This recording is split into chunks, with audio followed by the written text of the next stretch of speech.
শুরু করছি দশম শ্রেণীর অধ্যায় 19 বিভিন্ন ঘনবস্তু সংক্রান্ত বাস্তব সমস্যা।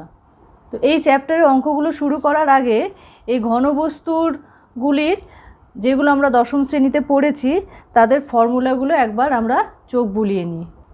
সবার প্রথমে আমরা পড়েছি আয়তঘন বা সমকোণী চৌপল, যার মোট তল সংখ্যা 6, মোট প্রান্তিকী অর্থাৎ এই যে এইগুলো হচ্ছে এক একটা প্রান্তিকী, সেগুলো হচ্ছে 12, মোট শীর্ষবিন্দু এগুলো শীর্ষবিন্দু, সেগুলো হচ্ছে মোট শীর্ষবিন্দুর সংখ্যা 8টা।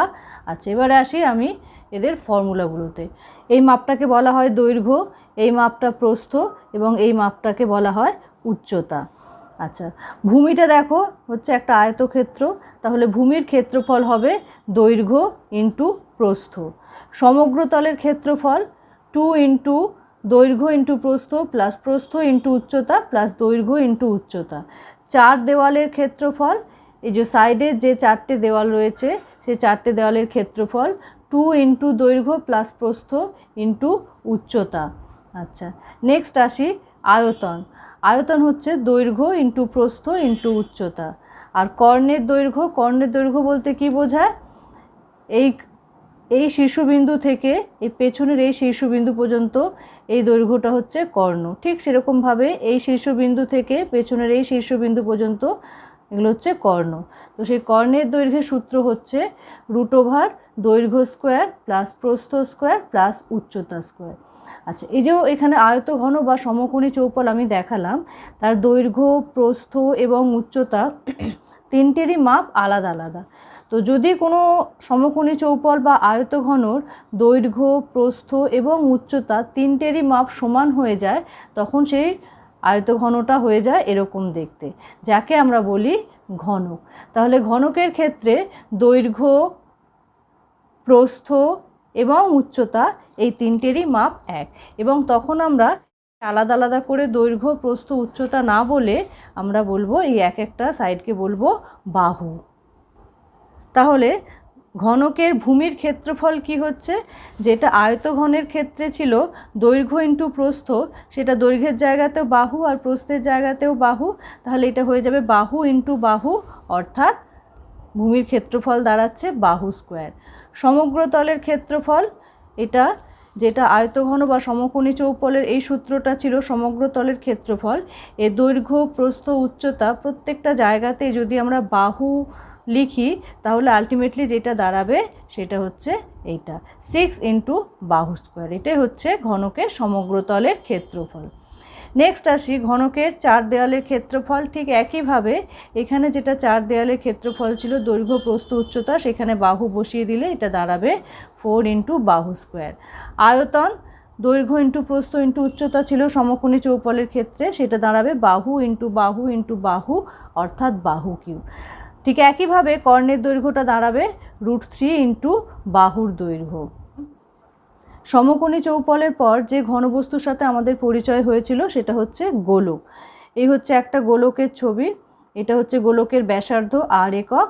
তাহলে গোলকের বক্রতল বা সমগ্র তলের ক্ষেত্রফল 4πr² বর্গ একক, গোলকের আয়তন 4/3πr³ ঘন একক। আচ্ছা, এবার গোলকটা যদি অর্ধেক হয়ে যায় অর্থাৎ অর্ধগোলক হয়ে যায়, সেক্ষেত্রে অর্ধগোলকাকার ঘনবস্তুর বক্রতলের ক্ষেত্রফল, পূর্ণগোলকের ক্ষেত্রে এটা ছিল 4πr² বর্গ একক, অর্ধগোলকের ক্ষেত্রে সেটা অর্ধেক হয়ে গিয়ে দাঁড়াচ্ছে 2πr² বর্গ একক। আচ্ছা, অর্ধগোলকাকার ঘনবস্তুর সমতলের ক্ষেত্রফল, সমতলের ক্ষেত্রফল মানে এই তলটার কথা বলা হচ্ছে, যেটা হচ্ছে একটা বৃত্তীয় তল, তাহলে তার ক্ষেত্রফল হবে πr² বর্গ একক।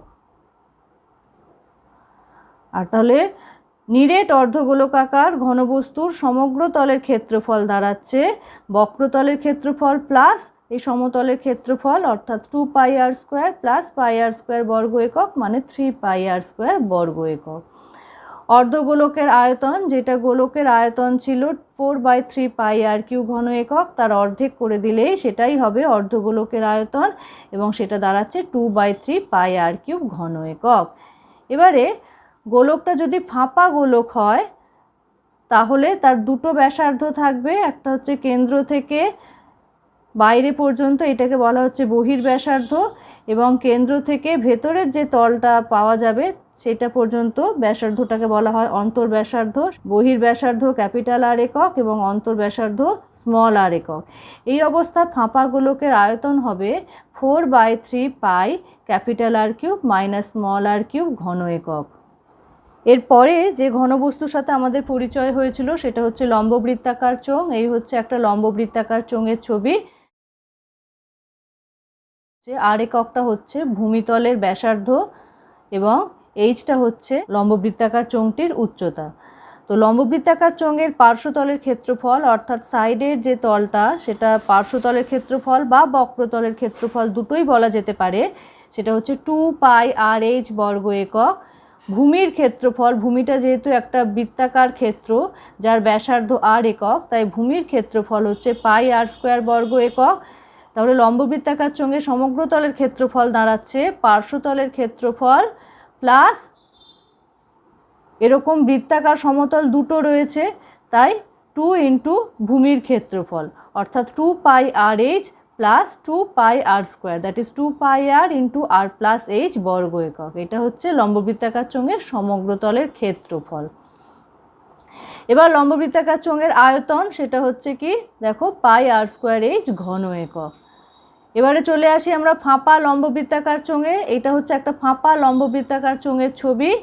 দেখো এখানে আমরা দুটো চোঙ দেখতে পাচ্ছি, একটা ভেতরে যার ব্যাসার্ধ হচ্ছে r2 একক, যেটাকে আমরা বলছি এই ফাঁপা লম্ববৃত্তাকার চোঙটির অন্তর্ব্যাসার্ধ, আর একটা হচ্ছে কেন্দ্র থেকে একদম বাইরে যে চোঙটা আমরা দেখতে পাচ্ছি সেই পর্যন্ত দূরত্বটা, এটাকে বলা হচ্ছে বহির্ব্যাসার্ধ, এটাকে আমরা বলছি r1 একক। অন্তর্ব্যাসার্ধ r2 একক এবং বহির্ব্যাসার্ধ r1 একক। তাহলে ভূমির ক্ষেত্রফল কি হয়? ভূমি তখন সেক্ষেত্রে একটা বৃত্তাকার বলয় হয়ে গেল যার বহির্ব্যাসার্ধ r1 একক এবং অন্তর্ব্যাসার্ধ r2 একক। তাহলে ভূমির ক্ষেত্রফল হচ্ছে pi into r1² minus r2² বর্গ একক।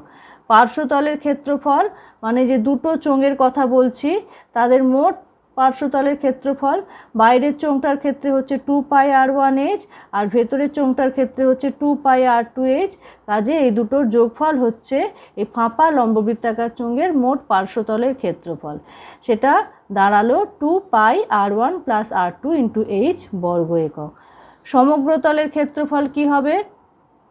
সমগ্র তলের ক্ষেত্রফল হচ্ছে পার্শ্বতলের ক্ষেত্রফল প্লাস 2 ইন্টু ভূমির ক্ষেত্রফল, এইটা 2πr1 plus r2 into h plus 2πr1² minus r2² বর্গ একক।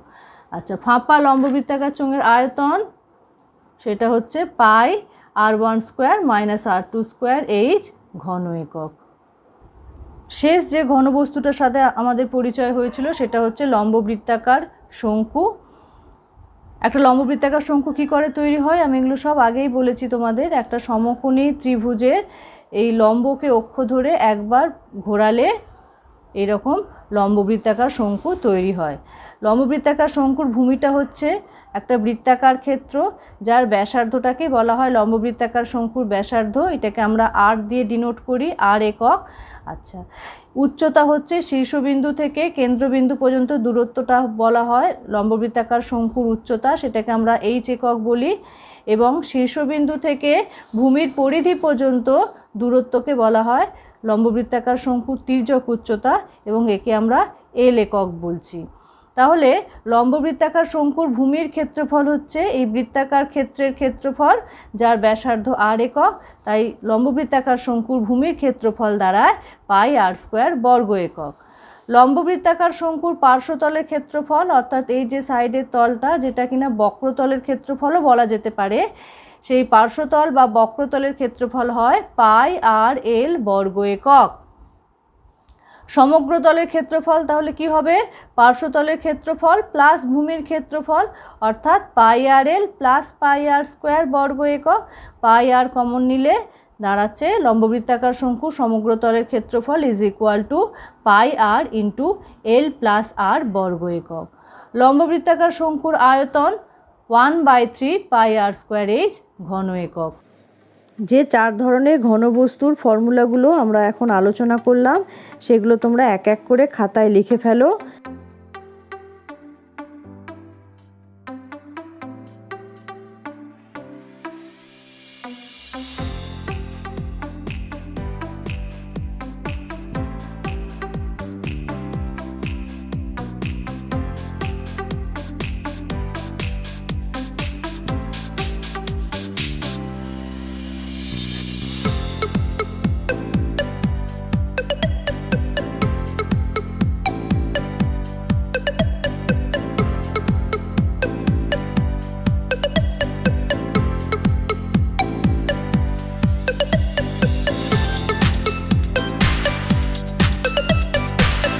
প্রথমেই হচ্ছে সমকোণী চৌপলের সূত্রগুলো, এগুলো তোমরা খাতায় লিখে রাখো। এরপরে গোলকের সূত্রগুলো, এগুলোও তোমরা লিখে রাখো।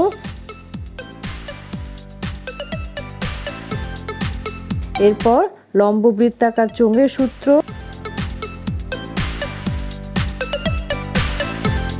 এবং লম্ব বৃত্তাকার শঙ্কুর সূত্র, এই সূত্রগুলো খাতায় লিখে রাখার পর এগুলোকে তোমরা খুব ভালো করে মুখস্থ করো। এর পরের ভিডিওগুলোতে আমি এই অধ্যায়ের অঙ্কগুলো নিয়ে তোমাদের সাথে আলোচনা করব।